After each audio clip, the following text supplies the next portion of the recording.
1970 பில்லி highs அப்படிங்கிற ஒரு இளம் அமெரிக்க மாணவன் துருக்கி நாட்டின் இஸ்தான்புலுக்கு விடுமுறைக்காக போறான். அங்க இருந்து திருப்பி அவங்க நாட்டுக்கு திரும்பி வரும்போது 2 கிலோ போதைப் பொருள் பொட்டலங்களை தன் நெஞ்சில மறைச்சு ஒட்டி அதை கடத்தி மறுபடியும் தன்னோட ஊருக்கு கொண்டு வரதுக்கு முயற்சி பண்றான்.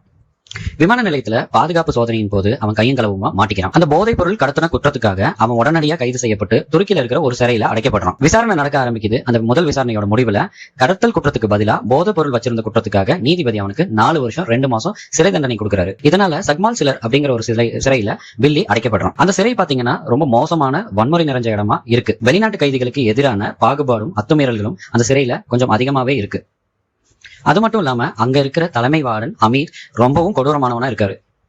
இதுல ஆறுதலான விஷயம் என்னன்னா, பில்லி தன்ன மாதிரியே சிறையில இருக்கிற வெளிநாட்டு கைதிகளான ஜிம்மி, மேக்ஸ், எரிச் அப்படின்றவங்க கூட ஃப்ரெண்ட்ஷிப் ஆகுறான். அந்த கடுமையான சிறை வாழ்க்கையில தன்னோட விடுதலையினால எண்ணிக்கிட்டே இருக்கான் பில்லி.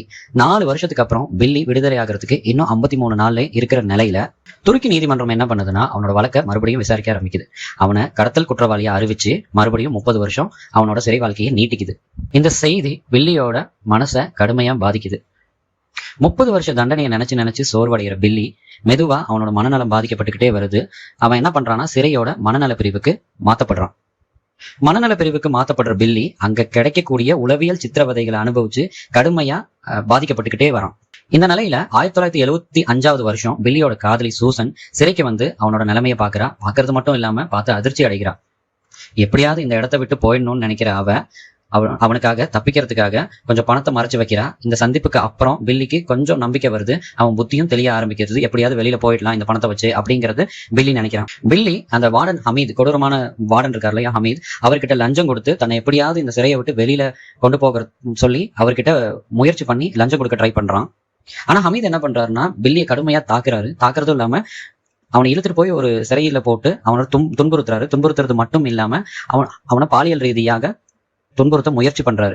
ஆத்திரமடைகிற பில்லி என்ன பண்றான், ஹமீதோட சண்டை போட ஆரம்பிக்கிறான். அந்த சண்டையில எதிர்பாராத விதமா ஹமீத செவுத்துல தள்ளும் போது அங்க இருக்கிற ஒரு கொக்கில மோதி ஹமீத் அப்பவே இறந்து போறாரு. இப்ப பில்லி என்ன பண்றான்னா, அந்த வார்டன் ஹமீதோட யூனிஃபார்ம் எடுத்து போட்டுக்கிறான். அவர் பாக்கெட்ல இருக்கிற சாவியும் எடுத்துக்கிறான். அதை வச்சு அங்க இருக்கிற காவலர்களை ஏமாத்தி சிறையோட பிரதான வாயில் வழியாகவே வெளியில வந்துடுறான். சிறையில இருந்து தப்பிக்கிற பில்லி அங்கிருந்து தலைமறைவாகிறான். துருக்கி எல்லையை கடந்து கிரீஸ் நாட்டுக்குள்ள நுழையிற பில்லி இறுதியில தன் தாயகம் திரும்புறான். இந்த திரைப்படம் வெளிநாடுகள்ல போதைப் பொருள் கடத்தல ஈடுபடுறதுனால வரும் கடுமையான விளைவுகளையும் அந்நிய சிறைச்சாலையில கொடூரமான மனித உரிமை மீறல்களையும் மையப்படுத்தி எடுக்கப்பட்டிருக்கு. இது 1978 ஆண்டு வெளியான மிட்நைட் எக்ஸ்பிரஸ் அப்படின்ற படத்தோட கதை.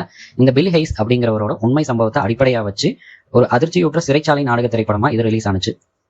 சிறை மொழியில மிட்நைட் எக்ஸ்பிரஸ் அப்படின்னா தப்பிக்கிற முயற்சியை தான் மிட்நைட் எக்ஸ்பிரஸ் அப்படின்னு சொல்லுவாங்க.